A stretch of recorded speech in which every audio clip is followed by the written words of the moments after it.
tapi kita kaya, kenapa tidak bisa cepat makmur atau seperti negara maju yang lain gitu kan? Padahal kita kaya gitu. Cerita ini Pak yang harus masyarakat tahu. Ya, mungkin masyarakat pengennya instan, 1 bulan, 2 bulan beres. Ya, betul, ini sampai 9 tahun saya juga baru dengar 9 tahun alotnya bukan main Pak ya. Betul, bukan main.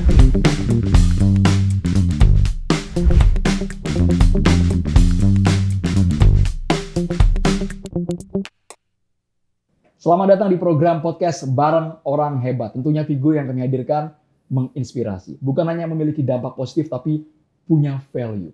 Orang yang betul-betul ahli di bidangnya. Kali ini kita akan berbicara mengenai investasi. Siapa yang tidak tahu bahwa Indonesia sedang gencar sekali untuk menarik investor. Baik itu di tingkat regional, bilateral, dan juga internasional. Sosok yang satu ini luar biasa. Soal pengalaman, latar belakang akademik tidak usah diragukan lagi. Saya perkenalkan, pernah kuliah di Indonesia, pernah juga mengenyam kuliah di Gakushin, di Jepang. Bahkan pendidikan beliau sampai dengan gelar doktor diraih. Inilah Profesor Dr. Tirta Nugraha Mursitama, PhD, Deputi Bidang Kerjasama Penanaman Modal di Kementerian Investasi dan Hilirisasi BKPM. Selamat datang Bapak di Bareng Orang Hebat, Pak. Kita tos dulu, Pak. Terima kasih, Mas Andro.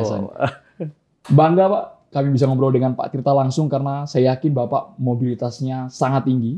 Ya. Saya dengar juga kemarin baru pulang dari Brazil, Pak ya, untuk hadir di event G20 di sana.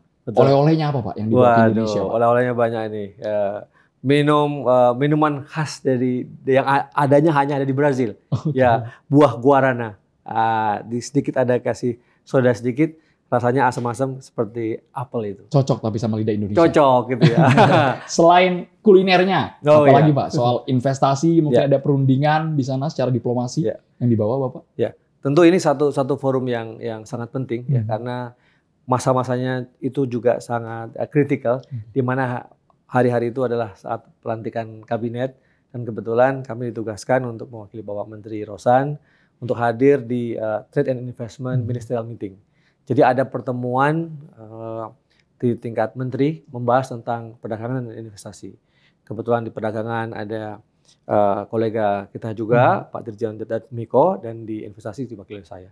Di sana yang terpenting adalah kelanjutan ini, kelanjutan dari investasi, ya prinsip-prinsip investasi inklusif, berkeadilan dan berkelanjutan yang sudah Indonesia torehkan ketika memimpin G20 di tahun 2022, Mas Andro. Pengalaman yang sangat berharga itu, Pak. Iya, dan itu terus ada kontinuitas gitu. Ternyata ide-ide kita yang brilian di tahun 2022 terus dimaknai oleh para pemimpin G20 dunia. Dan betul-betul dihargai, betul-betul legacy yang dipandang sangat terhormat bagi para pemimpin dunia ya. Betul. Pak Tirta ya. Ya, itu luar biasa dan itu harus kita lanjutkan. Karena ada kontinuitas tapi kontinuitas kan tidak cukup ya kan. Kita perlu ide-ide baru, tetapi ide-ide baru itu ternyata direspon dengan sangat positif oleh negara-negara G20 dan mereka bersemangat sekali. Kita refresh lagi Pak, kita balik ke tahun 2022 ini untuk mengingatkan Indonesia bahwa kita punya buah karyanya ada ya Pak ya? Soal investasi di presidensi G20.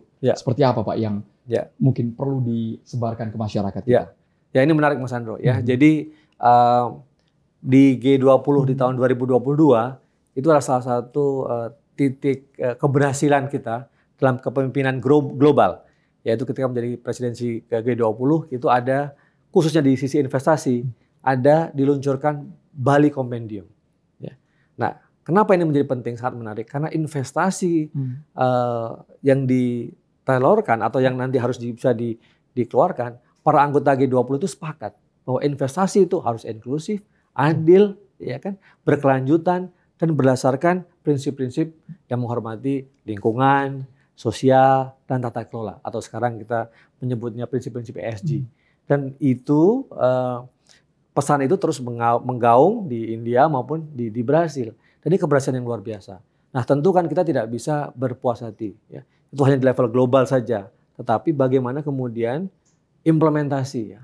Saya sering menyebut dulu, ini surplus diplomasi. Ya. Artinya kita memiliki kekuatan, ya, punya keunggulan di diplomasi global, tapi itu kemudian PR kita selanjutnya adalah implementasi di lapangan. Itu harus yang kita kawal. Itu yang sebenarnya paling ditunggu oleh rakyat. Bukan cuma wacana, tapi ada realisasinya. di lapangan. Ya. Bali Compendium. Bali Berarti Compendium. tidak ada lagi intervensi dari negara-negara luar. Ya, artinya itu pesannya bahwa siapapun mau negara maju ya yang menjadi satu di G20 itu sepakat. Yang sulit kan itu. Ya, Indonesia salah satu atau bahkan satu-satunya negara ASEAN yang menjadi anggota G20 kan. Ya kan? Ada negara-negara besar yang biasanya negara-negara besar itu ya, sering memaksakan kehendaknya. Investasi dia kadang seringkali seenaknya. Yang seringkali juga kemudian merusak lingkungan gitu. Nah, tapi keberhasilan Indonesia. Ya, tentu tadi kita ingin mengundang investor sebanyak-banyaknya ke Indonesia, tapi ingat siapapun yang datang prinsipnya harus mengikuti Bali Compendium. Investasi yang berkelanjutan, berkeadilan, dan inklusif. Tidak ada yang boleh ketinggalan. Nah, itu. Nah, di Brazil ditambahkan adalah peran wanita. Peran wanita? Ya, peran wanita dalam investasi dan perdagangan. Jadi wanita tidak boleh ketinggalan kan di beberapa negara atau di beberapa kebudayaan itu peran wanita sangat penting.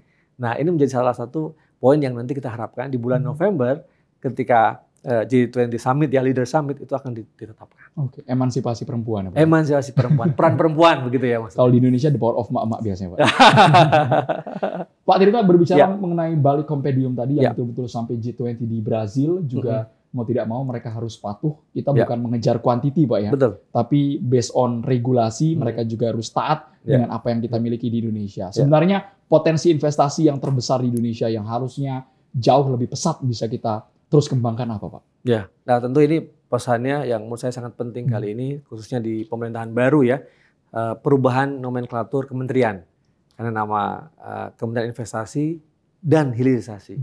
Nah tentu ini ada perubahan strategi ya atau penguatan strategi dari pemerintah Prabowo Mas Gibran tentunya. Yaitu hilirisasi yang sudah 5 tahun terakhir digalakkan di masa pemerintahan sebelumnya, di pemerintahan Pak Prabowo ini semakin digenjot lah kira-kira gitu. Nah intinya adalah bagaimana kita ingin menambahkan nilai tambah ya, value added dari berbagai macam sumber daya alam yang kita punya.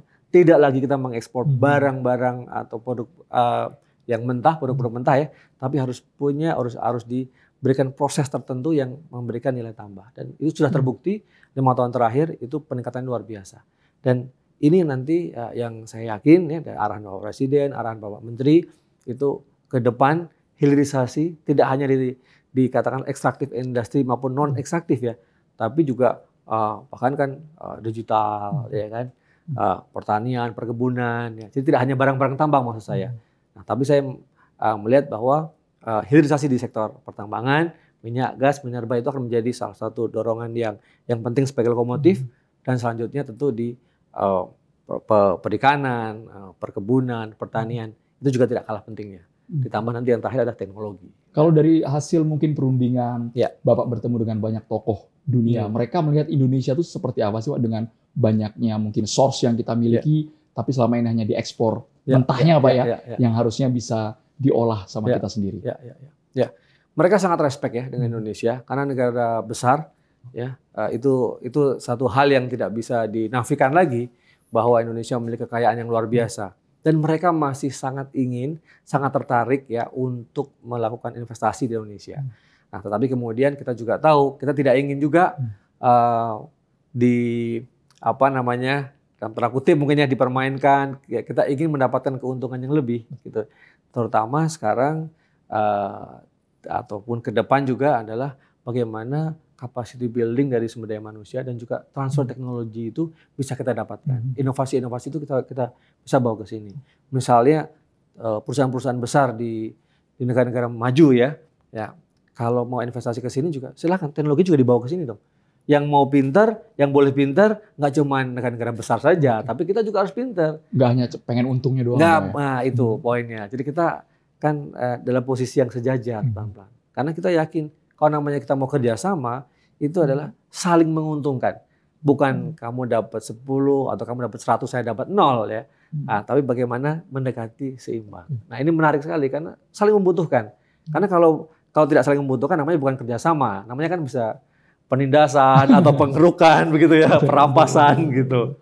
Nah. Ya harusnya mutualisme sih Pak di antara kedua belah pihak. Ya. Apalagi sekarang di Indonesia kan gencar sekali mempromot SDGs sih Pak ya. Kemudian kita juga ingin EBT-nya ditingkatkan, energi baru terbarukan. Bapak melihatnya bagaimana Pak? Nah, itu tadi satu hal yang menurut saya relevan ya, dan sangat strategis.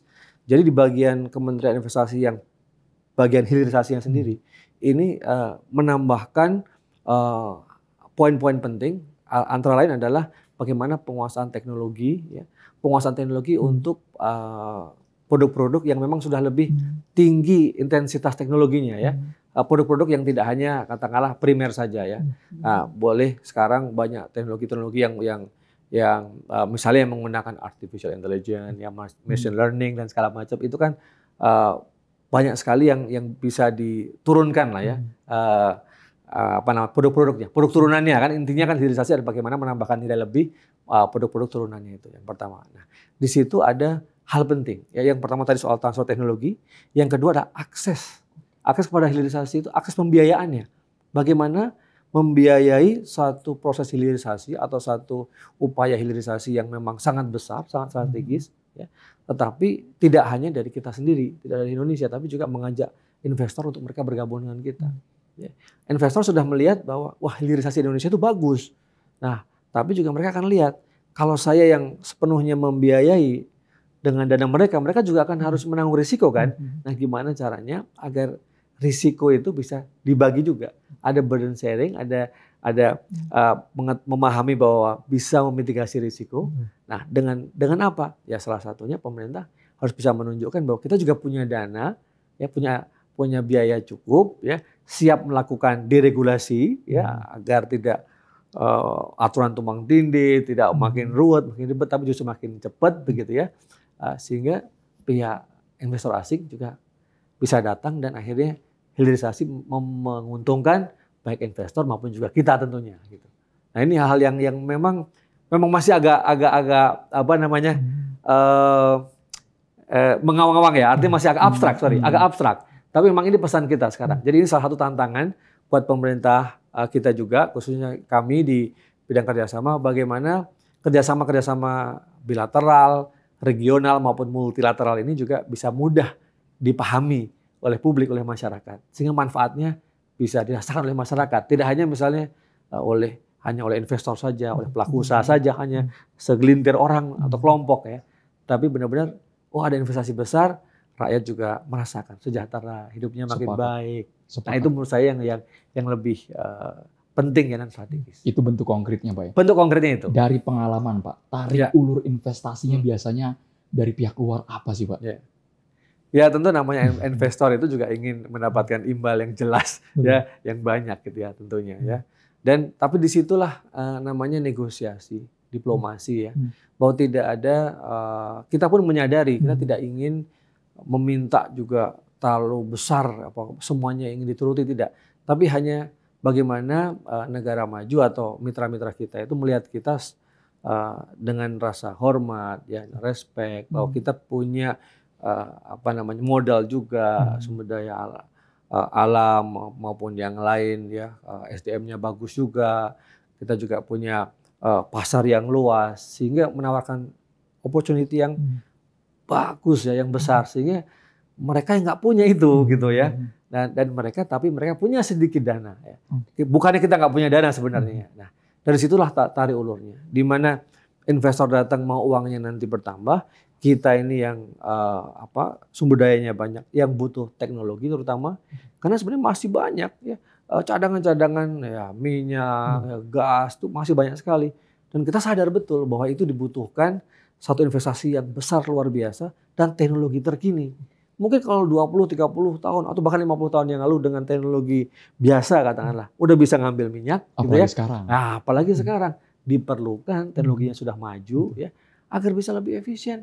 Mungkin mereka nggak perlu, kalau dulu mungkin ngeluarinnya sampai berapa, ya, katakanlah, ya, ratusan atau puluhan juta dolar, mungkin sekarang tinggal 10%-nya atau 20%-nya karena teknologi lebih precise lagi, gitu, untuk kira-kira ini cadangannya sekian, cadangannya ada di sini potensinya. Nah, bagaimana kalau yang dulu secara tradisional itu hanya butuh 10 langkah, tapi sekarang cukup 2 langkah atau 3 langkah. Ini kemajuan teknologi. Dan itu memang harus kita akui, negara-negara besar yang memiliki itu.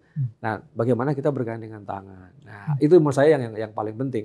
Dan tentu kita inginnya juga mendapatkan porsi yang lebih, ya, lebih besar daripada dulu, gitu, ya. Dan kita bisa belajar. Nah, saya kira penting sekali teknologi dan akses pembiayaan terhadap hilirisasi. Kadang warganet Pak di Bareng Orang Hebat juga pengen bukti supaya tidak katanya tapi nyatanya hasil perundingan dari BKPM, hasil negosiasi yang betul-betul sampai sekarang itu ada ya Pak ya? Bisa dijelaskan Pak? Ya, terima kasih Mas Andrew. Jadi memang kalau kita sampaikan perundingan itu ya, itu memang panjang dan melelahkan. Tidak bisa hanya kadang-kadang berapa minggu, bulan, tahun, bahkan mungkin puluhan tahun ya ada waktunya ya.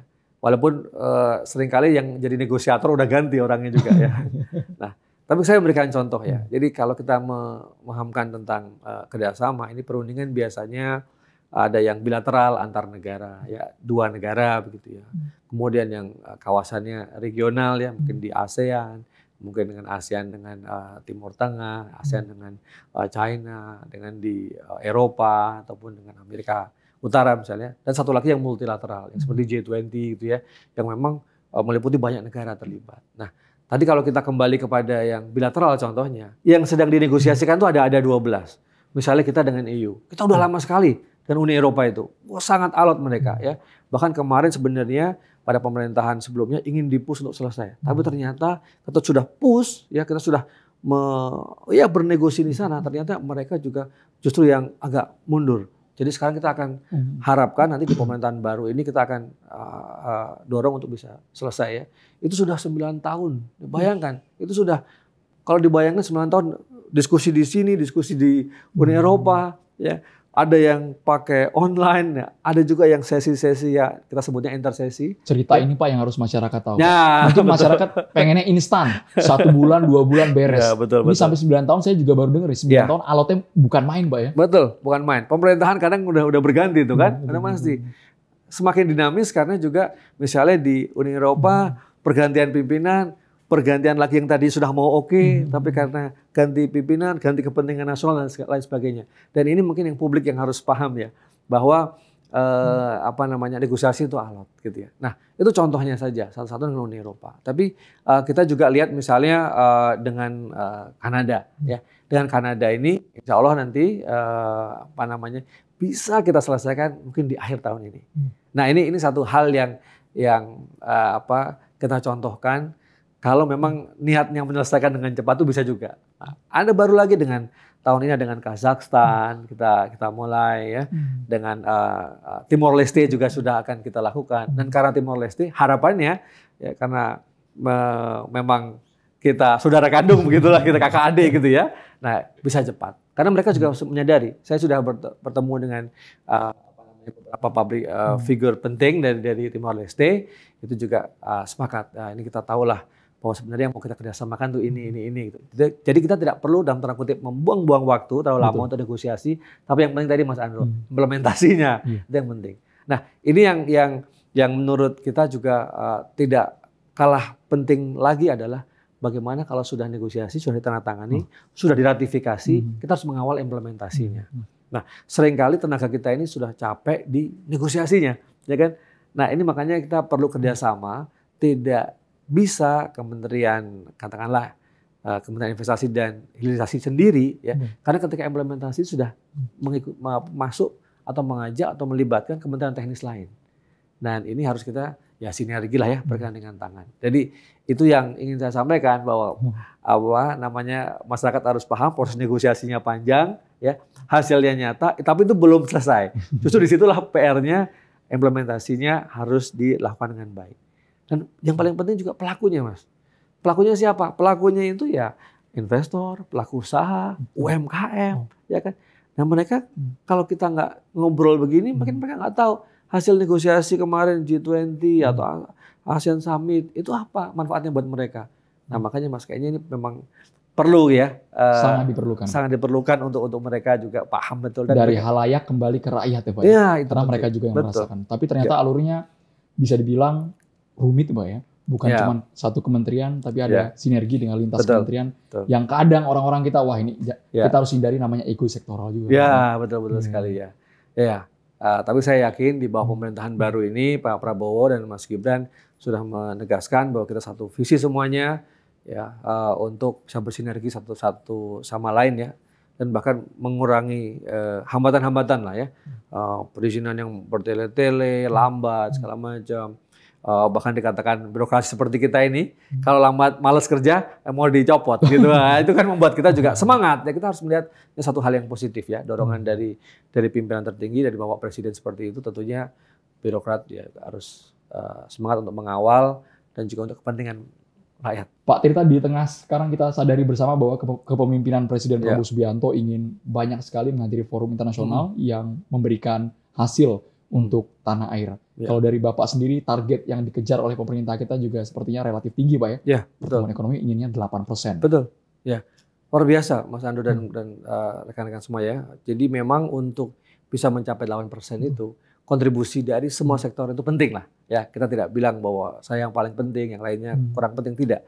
Tetapi justru di sini saya ingin menegaskan bagaimana Kementerian Investasi dan Hilirisasi itu salah satunya hilirisasi di sektor-sektor strategis. Yang tadi saya sebutkan sedikit di awal tadi, bahwa hilirisasi menjadi salah satu motor atau bahkan lokomotif lah di depan. Ya, itu nanti diharapkan akan menarik ya berbagai resources juga, teknologi, SDM, ya, investasi juga khususnya.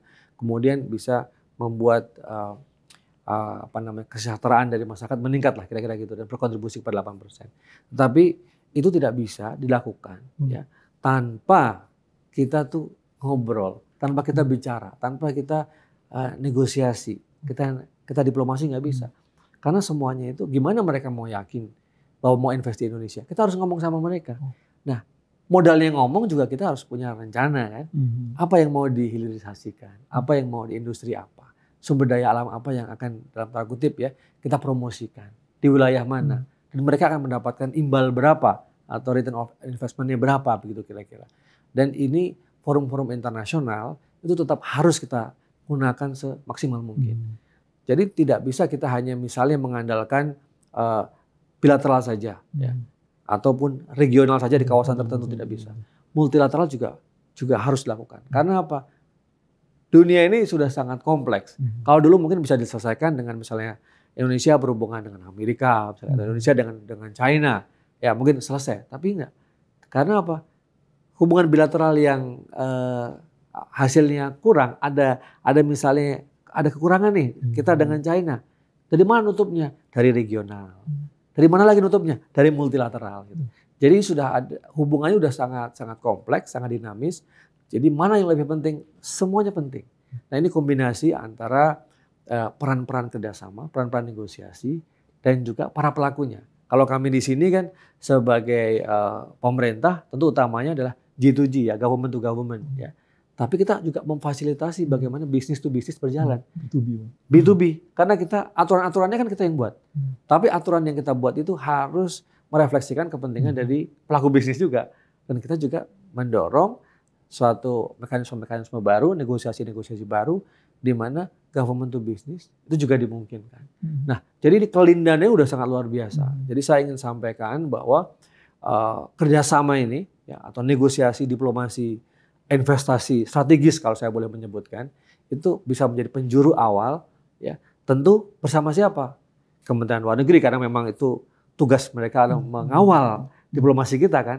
Tetapi bersama siapa? Bersama ada kementerian-kementerian teknis gitu ya. Kalau kita bicara investasi dan hilirisasi tentu kita masuk di situ. Biasanya kita dengan perdagangan, biasanya dengan perindustrian, kita dengan SDM gitu. Nah, ini yang beberapa portofolio kunci yang harus mengawal itu. Nah, tentu apalagi ya, tentu ada dari Kementerian Keuangan dan lain-lain sebagainya yang kebijakan-kebijakannya itu memberikan insentif lah agar investor itu mau datang, benar-benar mau datang gitu ya. Bukan hanya kita jualan aja tapi kemudian begitu mereka datang ke sini izinnya lama. Enggak gitu. Justru kita misalnya di OSS ya. Nah, itu juga berusaha semaksimal mungkin agar juga makin cepat investor yang udah mau datang tidak perlu nunggu lama. Dan nanti kalau implementasi juga aturan-aturannya tidak lagi tumbang tindih atau macam-macam gitu ya. Yang simpel. Nah, harapannya itu kan pesan utama dari Bapak Prabowo terhadap kepada kita semua seperti itu. Kalau sekarang Pak, secara regulasi apakah memang masih relatif panjang atau memang bisa dipangkas sehingga memudahkan para investor ini untuk melakukan investasi di Indonesia? Ya, dengan OSS kita sudah luar biasa bagus ya. Sudah awal yang baik. Tentu kalau sempurna belum ya. Jadi sudah menyatu ada di Kementerian Investasi Hilirisasi ya di sini. Tetapi perizinan itu juga ada namanya kadang-kadang datanya itu dibutuhkan validasi di kementerian terkait ya, kementerian teknis. Nah, itu yang kemudian selalu kita upayakan untuk bisa cepat. Mereka kan ada service level agreement-nya juga. Misalnya dari sini ke ATR BPN berapa lama? 2 hari, seminggu, 2 minggu kah gitu. Nah, itu yang kita dorong. Dan di sini memang saya sangat menyadari tidak bisa hanya semata-mata itu kita andalkan peraturan formal. Tetapi hubungan personal juga penting. Artinya ya Bapak Menteri kita dengan Bapak Menteri di ATR BPN atau di kementerian lain sudah pasti mereka sangat akrab kan. Tetapi juga di level-level bawahnya harus mampu ya secara strategis itu melakukan pendekatan yang lebih bagus. Perlu jembatan. Perlu jembatan ya. Policy dari pimpinan dari Bapak Menteri turun ke kita eksekusi gitu ya. Kita ngobrol dengan kolega-kolega kita di kementerian-kementerian lain dan biasanya solusi itu akan dapat. Nah, komunikasi lah. Betul sekali tadi Mas Andrew sampaikan kita hilangkan ego sektoral, silo-silo itu kita hilangkan. Apalagi kita sudah mulai ya, pemerintah baru ini sudah memulai dengan sangat bagus. Kemarin ditidarkan begitu ya, digembleng. Itu dan tidak hanya visinya sama, tapi juga secara mental, secara fisik sudah sama. Mestinya sih ya insya Allah ya kita sudah siap bergerak bersama-sama lah. Luar biasa. Sama poin menarik lainnya seperti ini Pak Tirta, kita di satu sisi ingin investor sebanyak-banyaknya datang ke Indonesia, meskipun secara konsepnya TOT Pak, transfer of knowledge-nya Pak ya. Okay. Tapi juga di sisi lain Pak, Prabowo ini sepertinya Presiden Prabowo ingin kita berdikari Pak.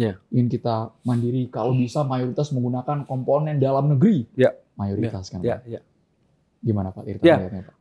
Menurut saya itu satu keniscayaan ya. Kita negara yang sangat besar. Negara yang sangat besar sekali bahkan gitu ya. Ratusan juta orang penduduknya, kemudian juga luas dan sumber daya yang luar biasa. Jadi ini saatnya ya, pesan dari pemerintahan kan kontinuitas dan kemudian ada transformasi lagi ya. Karena kita menyadari bahwa kita tuh kaya. Tapi kita kaya kenapa tidak bisa cepat makmur atau seperti negara maju yang lain gitu kan. Padahal kita kaya gitu. Tapi rasanya kok, mohon maaf ya, rasanya kok masih miskin, nggak maju-maju gitu. Sedangkan di negara-negara lain misalnya contoh, kalau katakanlah kita mau mengamini bahwa OECD itu adalah kumpulan negara-negara kaya, ya kita kan baru mau masuk ya, mau aksesi OECD gitu. Nah itu pun juga syaratnya macam-macam. Gitu. Nah kita bisa nggak?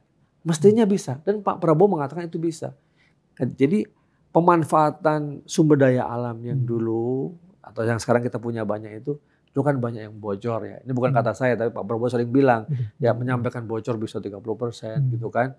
Nah itu gimana? Lah kalau yang 30% itu bisa kita bereskan, kita kurangi atau bahkan kita nolkan, ya insya Allah yang tadinya bocor kita bisa masuk ke dalam lagi sehingga kita berdikari. Memang yang ingin saya sampaikan tidak mudah Mas Andro seperti dulu ya. Sebelum BTO segencar sekarang atau sebelum liberalisasi atau mungkin sebelum masa reformasi ketika di masa Orde Baru itu mungkin aturan-aturan global. Saya bicara aturan globalnya ya, bukan politik domestiknya. Nah, itu mereka masih belum terlalu liberal seperti sekarang. Artinya negara-negara semua negara di dunia boleh aja mengeluarkan aturan-aturan yang lebih protektif begitu ya. Nah, tapi sekarang ini berubah. Bahwa rezimnya lebih liberal. Jadi kalau kita sudah menjadi anggota WTO juga, ketika kita ingin lebih restriktif, langsung dikatakan bahwa itu melanggar aturan-aturan WTO, ya kan? Nah, tapi menurut saya yang sudah sangat baik dilakukan oleh Pak Presiden Jokowi dan sekarang diteruskan oleh Bapak Prabowo adalah upaya kita berani appeal, kita berani challenge ke global gitu loh. Ya. Loh, kalau ini menurut saya benar, menurut Indonesia benar, saya akan lakukan. Nggak peduli aturan globalnya seperti itu. Nah ini yang luar biasa. Jadi ini satu modal untuk berdikari kita sudah punya atau bahkan kita sudah punya. Dan ini kita lanjutkan lagi. Gitu.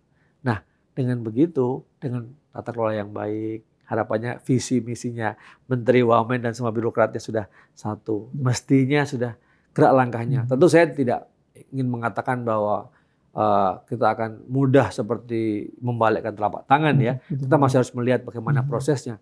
Tapi saya yakin bahwa proses itu sudah dimulai dengan benar.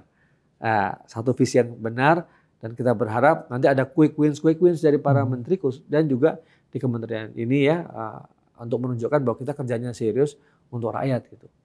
Kerja cepat, optimisme harus dibangun sejak sekarang. Betul sekali. Di awal-awal masa kepemimpinan. Terlepas nanti mungkin secara struktural, wajah-wajah baru. Tapi kalau ada karya yang betul-betul membawa dampak positif, itu yang dipertahankan. Wajah baru menurut saya itu memberikan harapan baru juga.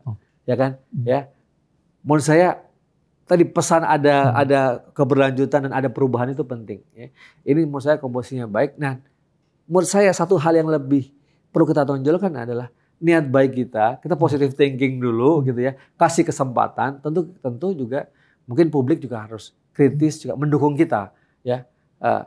Dulu saya sebagai akademisi mungkin bisa bicara lebih enak, terbuka gitu ya, ceplas-ceplos, tapi ketika saya diberikan kesempatan, kepercayaan untuk bersama-sama dalam pemerintahan, saya harus membuktikan omongan saya dulu di luar ya. Coba buktikan bagaimana kebijakan-kebijakan kerjasama, bagaimana praktek-praktek kerjasamanya, sehingga menghasilkan benar-benar untuk mendorong realisasi investasi. Nah itu tantangan saya, dan tentu dengan tim di Kedeputian Kerjasama maupun di Kementerian Investasi dan Hilirisasi. Dan itu satu challenge yang luar biasa, ya. Insya Allah dengan semangat merah putih ya. Kabinet merah putih, Pak. Kabinet merah putih ini kan soalnya. Nah jadi kita juga yakin bahwa kita ingin melakukan yang terbaik dan akhirnya nanti untuk rakyat, untuk kesejahteraan rakyat. Sekalipun nanti ke depan mungkin sinergi kementeriannya secara jumlah luar biasa Pak ya. Betul. 100 lebih kementerian, kepala badan, sekarang ada utusan khusus presiden. Kolaborasinya bagaimana nih Pak? Ya memang ini yang mungkin itu di luar ini saya juga ya. Tapi maksud saya kalau fokus di kerjasama saya ingin sampaikan tentu ada kementerian-kementerian yang memang menjadi leading sektor ya. Kalau tadi untuk Kementerian Investasi dan Hilirisasi, tentu Kemlu kita harapkan mengorkestrasi itu ya. Kita sebagai kementerian teknis di dalamnya ada industri, ada perdagangan, yang tergantung isunya, ada keuangan, ada SDM, mungkin juga ada kementerian-kementerian teknis yang lainnya. Tapi saya yakin ada kementerian koordinator juga, yang jumlahnya juga sekarang juga lebih banyak ya. Tentu harapannya kita buktikan lah, ya besar itu bukan berarti lambat bergerak, tapi juga kita besar, tapi kita juga agile. Ya, memang tantangannya itu dan semua kita sadar bahwa tidak mudah melakukan itu. Tapi kita harus semangat. Harus semangat. Kita butuh quote of the day, Pak. Biasanya kalau di barang orang hebatnya ada quote of the day dari setiap figur yang kita hadirkan. Yang ingin saya sampaikan, kita sebagai bangsa Indonesia harus memiliki mimpi. Mimpi kita mau menjadi apa bangsa yang besar ke depan. Kita harus bisa menjadikan sumber inspirasi juga dengan apa-apa yang kita lakukan, ya, apa yang kita kerjakan, dan yang terakhir bagaimana kita memberikan kontribusi bagi negeri. Dari semua bidang yang kita pahami, kita lakukan maupun keahlian kita. Mimpi, inspirasi, kontribusi bagi negeri. Luar biasa. Deputi Bidang Kerjasama, Penanaman Modal di Kementerian Investasi dan Hilirisasi BKPM. Luar biasa, terima kasih banyak Profesor Dr. Tirta Nugraha Mursitama PhD. Semoga cerita ini yang bukan hanya sekedar cerita, tapi tentunya bisa menginspirasi, memotivasi bangsa kita untuk terus maju. Thank you banget. Baik, sama-sama Mas Andro. Sukses terus Bapak di karirnya. Sama-sama. Amin. Mohon dukungannya. Terima kasih banyak.